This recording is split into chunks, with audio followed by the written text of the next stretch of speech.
Halo semuanya, welcome back to Ngelantur Indonesia Skui Nonton Skip Blown. Jangan lupa kita kembali lagi di segmen No Edit. Ya, gue tahu banyak dari antara kalian pasti banyak yang belum pernah ya untuk nonton segmen No Edit yang Ngelantur karena udah lama gue nggak buat segmen yang satu ini. Artinya apa bang No Edit? Ya artinya gue akan buat satu video, gue rekam. Tadi aja gue cuman tanda tangan begini, langsung nyala videonya dan nanti kita potong, kita matikan langsung tanpa gue edit sama sekali, tanpa ada potongan. Jadi apa adanya. Kalau gue ada salah ngomong langsung masuk, kalian bisa langsung lihat kesalahan yang gue buat ya. Ya sebenarnya konten No Edit ini gue buat bertujuan untuk menambah edukasi kalian, menambah poin yang pengen gue sampaikan tanpa edit yang macam-macam, tanpa yang aneh-aneh. Ya udah apa adanya, poinnya aja yang pengen gue kasih tahu gitu, biar kalian makin pinter. Dan kalau kalian percaya sama kata-kata gue barusan, berarti Anda tolol. Karena tentunya bukan itu alasannya, tentunya biar saya tidak edit lagi ya. Karena video-video yang gue buat kayak ginian tuh selalu gue yang edit gitu. Kalau video-video tuh gue selalu edit, jadi ya KO kalau misalnya gue edit semua video gue sendirian gitu. Jadi ya kita bikin lah sekali-sekali kayak gini. Itu di alasan pertamanya ya. Tapi memang alasan keduanya tentunya biar ada poin yang lebih enak lah ya, biar gue langsung ngomong apa adanya, natural aja dan lebih chill. Kalau kalian yang sambil makan, sambil minum, kayak lagi live streaming aja, anggap aja gue di depan kalian dan kita bahas, kita diskusiin topik yang satu ini yang udah kalian lihat di judul thumbnail tadi ya, yaitu mengenai fan service. Sebelumnya di segmen No Edit sebelumnya, kalau kalian pengen cek ya, itu udah lama gue buat. Gue pernah bahas mengenai LGBT, gue pernah bahas mengenai feminisme, gue pernah bahas mengenai konten alur cerita film, bajakan, permasalahannya apa, apakah baik, apakah buruk, konten youtuber alur cerita film. Di situ gue kritik seperti apa. Kalau pengen lihat ya itu di segmen No Edit. Sama kayak gini, gue nggak edit, ya udah gue ngomong apa adanya. Bisa dicek lah di track record ya. Lu search aja tadi yang gue udah kasih tahu tuh judul-judulnya tuh, kalau kalian pengen tahu. Cuman kali ini ya sama, kita bakal bahas ya sub-sub tema yang menarik untuk kita bahas lebih dalam. Salah satunya adalah fan service, yang gue udah pernah beberapa kali bahas ya di shorts, di video panjang, beberapa kali sedikit-sedikit. Tapi gue nggak pernah close full gitu mengenai fan service-nya. Apa kegunaannya, apa pentingnya, apakah baik untuk perfilman, apakah buruk untuk perfilman. Kita bakal bahas semuanya di sini ya. Jadi ya siapkan makanan dan minuman kalian, kita ngobrol, kita diskusi bareng gitu.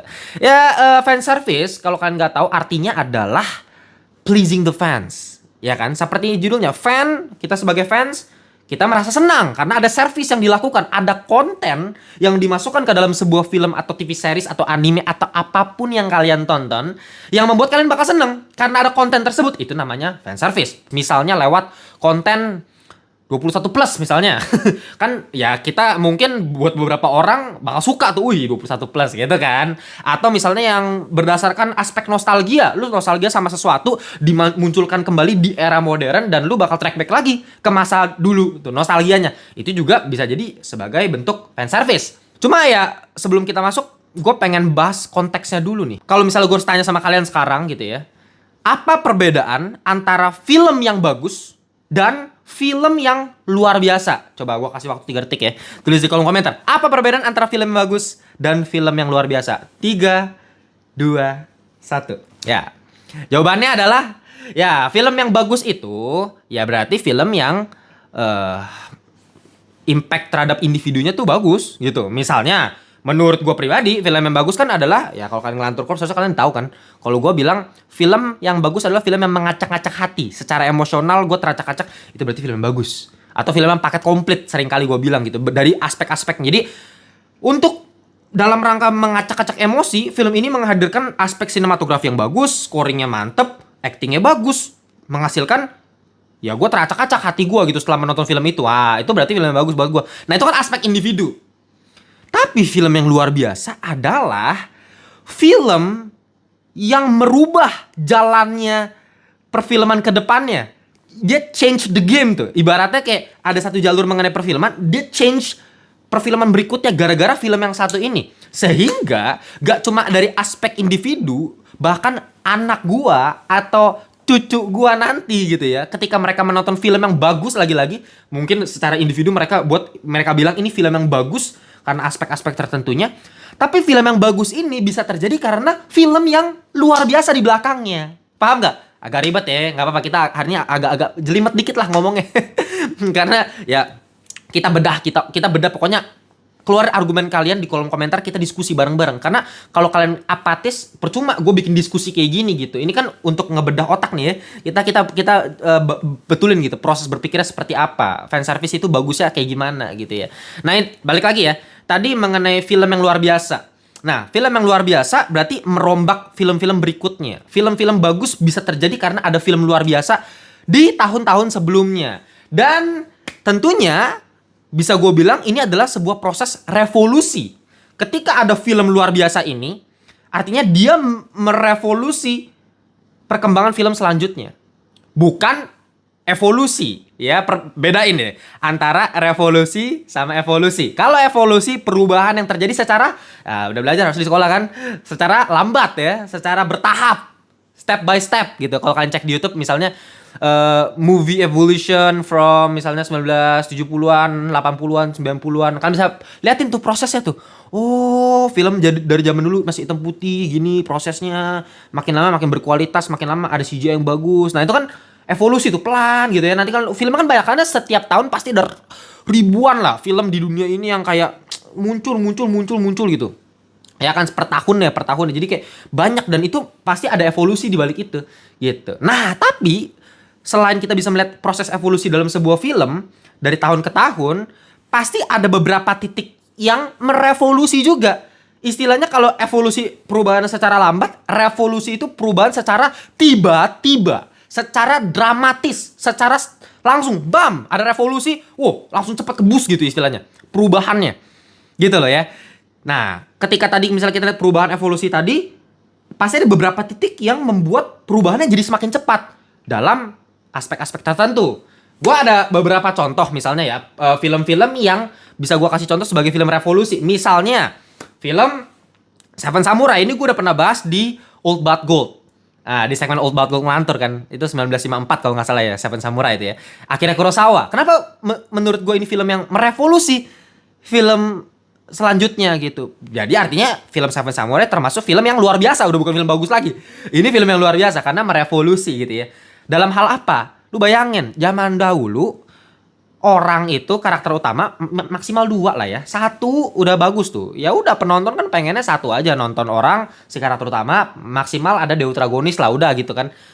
Tiba-tiba Seven Samurai datang dengan film action yang ensemble. 7 orang gitu. Langsung 7 orang dalam satu film karakter utamanya, dan itu ngelit satu film itu. Itu kan kayak nggak beda, itu benar-benar beda dibandingkan film-film sebelumnya yang manusia pernah tonton di zaman tersebut tahun 1954. Dan apa yang dilahirkan akibat film Seven Samurai? Ya film-film luar biasa yang kita tonton zaman sekarang.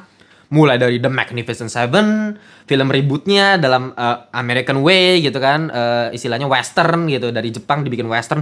Nah, sama kan filmnya seperti itu. A Bug's Life, Pixar, lu bayangin kita bisa nonton film Pixar sekarang. Apa fondasi utama Pixar? Salah satu film pertamanya Pixar, bahkan film pertama Pixar kan kalau nggak salah, A Bug's Life tuh film pertama Pixar, seingat gue ya, gitu. Nah, A Bug's Life bisa muncul gara-gara apa? Idenya tuh dia dapat dari mana? Dari Seven Samurai, iya kan? Dimana si semut karakter utama kita minta bantuan si hero-heronya ini buat ngusir para penjajah itu, para belalang itu. Itu kan premis utama dari A Bug's Life, dan itu diambil inspirasi dari Seven Samurai. Bahkan Avengers yang udah action superhero zaman sekarang, kita udah tergiur gitu dengan teknologinya, dengan seberapa keren Avengers. Kenapa bisa keren dengan sinematografi diputer gitu kan, di New York gitu kan, ada Iron Man, ada Hulk, ada apa.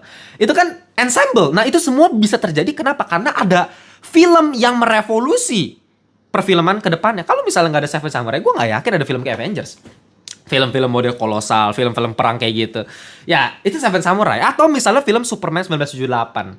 Film yang membuat kita percaya kalau misalnya superhero itu beneran bisa dibuat. Kita bisa percaya manusia itu bisa terbang loh di film Superman 1978. Sebelumnya kelihatan banget. Memang udah ada Superman film hitam putih gitu misalnya. Tapi papannya kan kelihatan di bawah tuh. Kan dulu pakai papan gitu kan syutingnya. Terbang-terbang. Kelihatan masih. Tapi 1978, itu Christopher Reeve dari POV shot terbangnya, real terbang gitu. Kita benar-benar percaya, anjir ini bisa terbang beneran gitu. Dan gue udah pernah jelasin kan kalau nggak salah di film apa ya? Di video nyari ya, kalau nggak salah nyari Spider-Man terbaik. Itu gue pernah jelasin 3 titik revolusi dalam industri perfilman superhero. 1978 Superman, 1989 Batman yang membuat kita bisa percaya kalau misalnya superhero bisa dibuat sekeren itu. Atau ya yang ketiga Spider-Man 2002 Sam Raimi ketika ya bisa dibikin semodern itu. Jadi tahap revolusi juga ada, tapi setiap revolusi itu pasti memberikan dampak yang luar biasa ke perfilman ke depannya gitu. Ada legasinya lah gitu istilahnya. Nah, atau misalnya Jurassic Park 1993 ini film yang lagi-lagi buat kita percaya kalau misalnya bisa loh dinosaurus itu dihidupkan padahal udah 65 juta tahun yang lalu. Kita nggak pernah tahu bentuk dinosaurus kalau difilmkan tuh seperti apa, visualisasinya tuh seperti apa ya buat kita para Gen Z anak kecil sekarang ya tinggal ke museum udah lihat tuh 3D dulu, tinggal buka HP Google bisa lihat secara 3D sendiri kan. T-Rex tuh bentuk kayak gini. Dulu kan nggak bisa gitu. Jurassic Park membuat kita percaya oh dinosaurus seperti ini, bentuknya bisa seperti ini loh. Ah, itu adalah proses film-film yang menurut gua merevolusi gitu. Jadi ada perombakan besar-besaran terhadap formula yang udah ada sejak zaman dahulu gitu. Kalau misalnya kita berkaca ke revolusi-revolusi lain selain industri perfilman gitu ya. Misalnya revolusi industri. Lu bayangin dulu manusia itu kerja pakai tangan gitu ya, pakai tenaga manusia. Tapi sejak 1760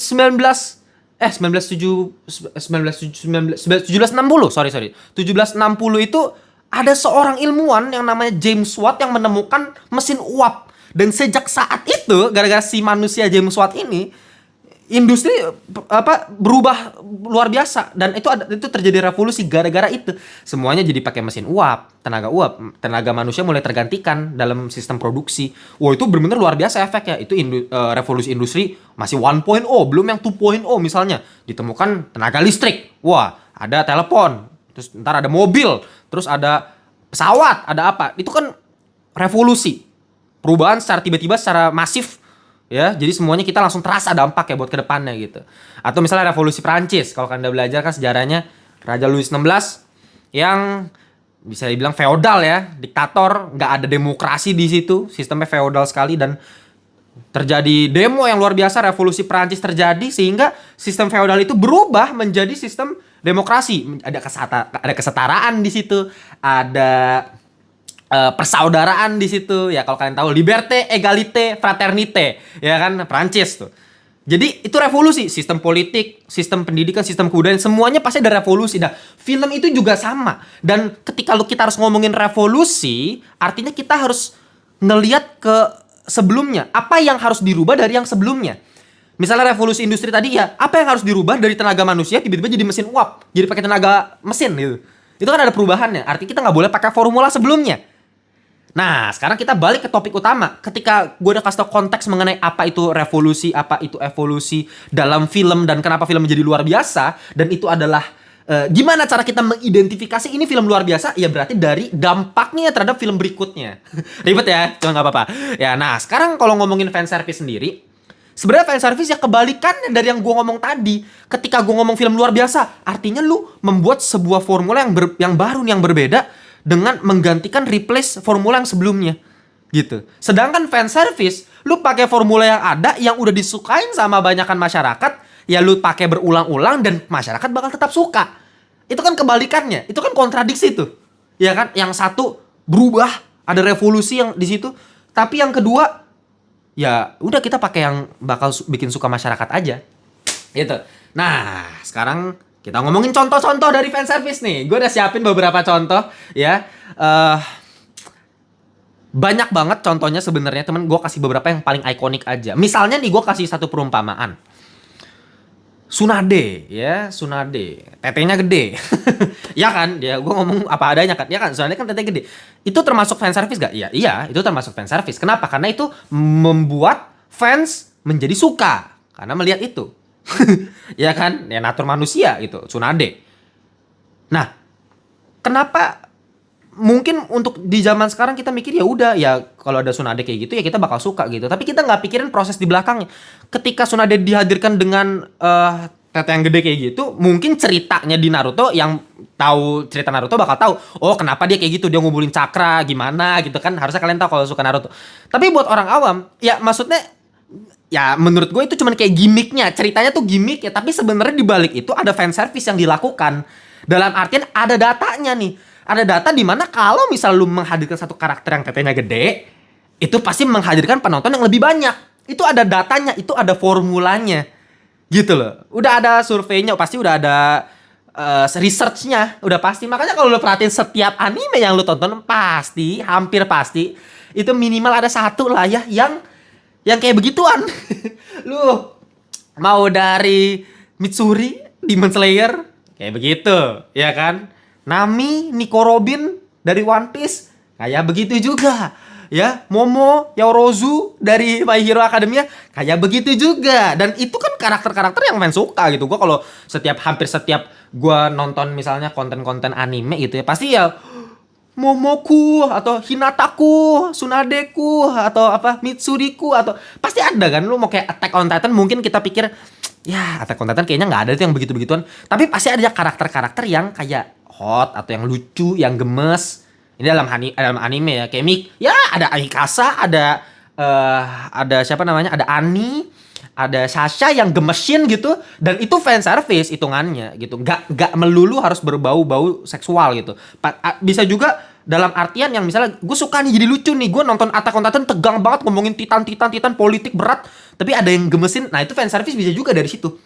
Nah bisa juga dari aspek nostalgia, tadi gue udah bilang ya, misalnya atau misalnya lu suka Hollywood, lu suka film Hollywood, misalnya lu nonton Free Guy, wah lu bakal termanjakan karena fan service-nya banyak banget tuh, Easter egg mengenai Hollywood gitu ya. Ada Captain America di situ, ada apa ngomongin apa, kayak kemarin gue ngomongin The Fall Guy misalnya, ada ngomongin Dwayne Johnson, ada ngomongin Fast and Furious, ada ngomongin Jason Bourne, ada ngomongin James Bond. Itu kan kayak ya kita bakal seneng karena kita udah tahu film-film itu semua. Nah itu ngomongin fan service. Jadi apakah fan service itu salah, Bang?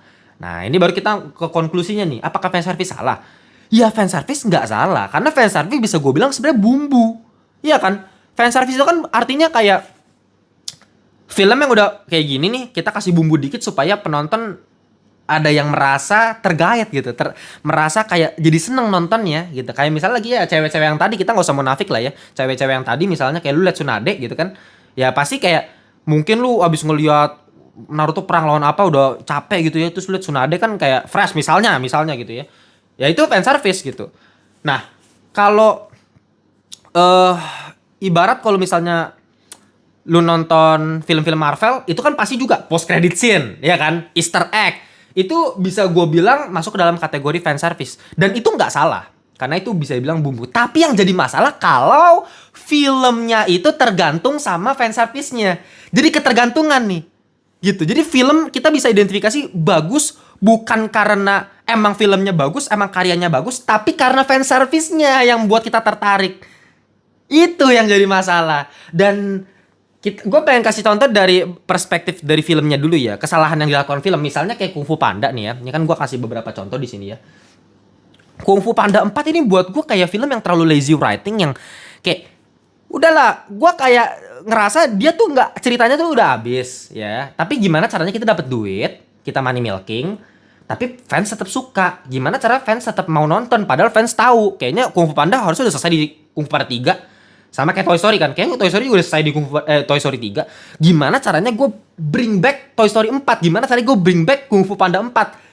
Kalau di Toy Story kita hadirkan si ceweknya si Woody tuh yang main, gue lupa namanya, Bebop siapa, lupa gue tulis kolom komentar. Yang gembala itu yang cewek mainannya. Kalau di Kung Fu Panda 4 kita hadirkan Tai Lung, villain lamanya. Bahkan ada Kai di situ, bahkan ada Lord Shen di situ, villain utama yang memang kita dari dulu terobses gitu. Kita suka banget sama Kung Fu Panda karena villainnya keren gitu. Tai Lung keren banget. Background story-nya seperti ini, sama Master Shifu seperti ini. Lord Shen keren banget karena cara berantemnya. Kai dengan teng dengan theme song yang keren, dan itu semua dikembalikan di Kung Fu Panda 4. Dan sebagai fans Kung Fu Panda ya gue suka. Pasti suka. Dan itu cara yang paling easy way lah buat lu guide penonton. Tapi kalau lu cuman mengandalkan itu aja tanpa memang filmnya sendiri udah bagus, itu yang jadi masalah. Lu bayangin, fan service-nya hilang, apakah filmnya berjalan? Enggak dong. Nah ini yang jadi masalah. Gitu loh. Cara kita menilai film bagus tanpa fan service adalah coba kita ilangin fan service-nya. Apakah film itu masih bagus? Segampang itu. Kung Fu Panda 4 tanpa Tai Lung, apakah masih bagus? Enggak. bakal jadi film sampah, gue yakin kalau nggak ada Tai Lung. Seriusan. Ya, meskipun ya tetap komedinya bagus, Jack Black masih bagus, animasinya keren gitu. Tapi masih cerita Kung Fu Panda dari zaman dulu tuh udah nggak ada. Ya, atau misalnya gue kasih contoh lagi dari film live action gitu ya misalnya ya. Fast and Furious. Aduh, Fast and Furious kan udah kayak 10 film. Kayak lu kenapa bikin sampai 10 film gitu? Demi money milking gitu. Nah, ceritanya tuh udah habis, men. Fast and Furious tuh ceritanya udah habis. Terus kayak di Fast and Furious 9 lu hidupin lagi karakter yang sampai udah mati, lu hidupin lagi Han gitu dengan scene reveal yang cringe, nggak ada surprising moment, bahkan di trailer udah dikeluarin gitu. Gue inget banget Fast and Furious gitu ya 9. Terus kayak lu pakai formula yang sama lagi di Fast X dengan ngehidupin si Giselle. Ini yang bikin gue kayak mind blowing dalam artian tolol gitu. Kalau misalnya mungkin teman-teman gue yang waktu itu kayak nonton bareng cewek gue atau siapa gue lupa ya, cewek gue kalau nggak salah, nonton Fast and Furious sama keluarganya gitu ya, pada kayak wah gitu kan, kayak lihat si Gal Gadot gitu ya muncul gitu dari kapal, wah happy gitu kan. Wah, gue sebagai fans, orang yang selalu nonton Fast and Furious dari zaman dulu, kayak kenapa lu hidupin lagi? Gue nggak peduli lu mau masukin Gal Gadot, kayak nggak make sense gitu, kayak apa sih, aneh banget gitu. Maksa ditambahin satu itu karena apa? Itu lagi-lagi itu fan service yang dipaksakan. Dan yang bikin gue mind blowing lagi adalah ini, Dwayne Johnson yang katanya udah nggak mau main di Fast and Furious itu balik lagi di post credit scene-nya kan. Itu semua gara-gara siapa? Gara-gara si Louis Leterrier nih. Ini si saudara dari Fast X yang dia bilang, gua kutip ya kata-kata dia ya, si Louis Leterrier nih, saudara Fast X, dia bilang, "Saya tidak bisa membayangkan film Fast and Furious tanpa Dwayne Johnson, tanpa Gal Gadot di dalamnya." Artinya lu kagak bisa bikin film kalau kayak begitu, bos. Nggak ada, maksudnya kayak kalau lu emang bisa bikin film yang bagus ya tanpa mereka pun lu bisa bikin film, lu bisa bikin Fast and Furious gitu. Atau ya kalau misalnya emang nggak bisa ya berarti udah abis aja, Fast and Furious udah nggak layak dilanjutin aja. Gitu loh, kenapa lu harus maksa nambahin karakter yang udah mati hidupin lagi biar kayak fans bakal suka lagi, bakal seneng lagi sama Fast and Furious. Itu kan cara yang maksa dalam melakukan sebuah fan service. Gitu. Nah, itu dalam sisi perspektif dari film. Tapi ketika kita ngomongin dari perspektif fansnya juga, banyak juga film yang sebenarnya bukan menitik beratkan kepada fan service-nya, tapi pada kesimpulannya ketika ditonton sama para fans-fans ini, fansnya ini malah lebih tertarik sama fan service di dalam filmnya dibanding karya seninya. Itu juga jadi masalah kan. Ini yang gue berkali-kali permasalahin, men. Kayak kemarin misalnya anime Parasite ya, bukan anime sih ya, Parasite yang di Parasite the Grey di Netflix live action tuh ya, itu kan versi Korea, itu kan adaptasi tuh dari manga Kiseiju, bahkan ada versi live actionnya juga kok dari Jepang gitu ya. Nah itu kan si Shinichi Izumi kan karakter utamanya tuh, si Shinichi Izumi kalau yang di versi Jepang ya. Nah, di sini kan versi Korea gitu. Nah, ketika kita nonton Parasite terus di akhir ending episode tiba-tiba ada Shinichi Izumi salaman gitu, terus di close up ke tangannya dan kita tahu monsternya itu Parasite ada di tangannya dia kalau kalian nonton Kiseiju gitu ya. Itu kan fan service, udah pasti itu fan service gila-gilaan gitu. Lu bayangin lu nonton series Parasite Korea yang kayak out of nowhere, tiba-tiba ada karakter yang lu tahu nih, yang dari dulu lu tonton, itu kan pasti fan service banget gitu. Tapi ironisnya ketika gua nge-review Parasite, komentarnya langsung semuanya tuh kebanyakan mayoritas kayak, "Oh, ini keren banget karena ada karena ada Shinichi Izumi di belakang di akhir. Ini keren banget, Bang. Apalagi ini si Juminya. Ada ini." Kayak lu nggak nonton, ya udah lu cuman lihat akhirannya aja. Kalau gitu lu nggak usah nonton Parasite secara satu series ya gitu kan. Kita ngomongin sebuah tontonan karya seni ya, kita lihat dari awal, kita lihat penceritaannya kayak gimana, kita lihat karakter utamanya kayak gimana, hubungan dia sama Parasite kayak gimana, dinamikanya seperti apa, visual efeknya seperti apa, musiknya seperti apa. Itu kan aspek-aspek yang membuat kita jadi seru nonton filmnya, bukan hanya sekedar ngelihat di belakangnya doang, cuma ada gara-gara ada satu scene Shinichi Izumi langsung lu kayak, oh, gue bayangin di kepala gue ya, kalau misalnya nggak ada scene si Shinichi Izumi di belakang itu fans udah pasti apa sih, ini ngikutin versi Jepang dong, pasti kayak begitu, bos. Aduh, mati lagi kan, sorry namanya juga tidak diedit ya. Gitu ya. Apalagi nih yang gue harus bahas lagi nih ya. Nah, Parasite tadi udah gue bahas, misalnya ada lagi Siksa Kubur misalnya. Siksa kubur sama nih, Siksa Kubur. Cuman kayaknya kalau Siksa Kubur gue harus bahas lebih lanjut untuk detail-detail kecil. Ya detail-detail kecil itu kayaknya Easter egg ya. Nah itu kayaknya bisa dijadiin segmen lain lah kalau ngomongin segmen Easter egg. Apakah Easter egg itu sebegitu pentingnya? Apakah Easter egg itu menambah bagusnya sebuah film? Itu nantilah Easter egg. Cuman kalau ngomongin fanservice sedikit kita bahas sedikit di sini ya. Gua nggak masalah dari Bang Joko Anwarnya. Ketika misalnya dia ngomongin ketika dia ngomong, lu perhatikan pohon yang ada di siksa kubur. Terus kan fans langsung ngomong, wah ini pohonnya sama nih sama Pengabdi Setan 2 itu. Itu kan marketing. Gue tahu otaknya Bang Joko Anwar itu udah pasti ngomongin marketing, duit tuh pasti tuh. Dalam artian kayak gue bikin franchise gue sendiri, maksudnya film Joko Anwar yang gue yakin juga kayaknya nggak terhubung. Ya mungkin ada yang terhubung secara langsung, tapi banyak kan maksud gue kayak sebenarnya nggak terhubung juga gitu. Lebih kayak Easter egg aja, kayak menunjukkan film-filmnya Joko Anwar kayaknya ada korelasinya, ada detailnya, ada diskusinya.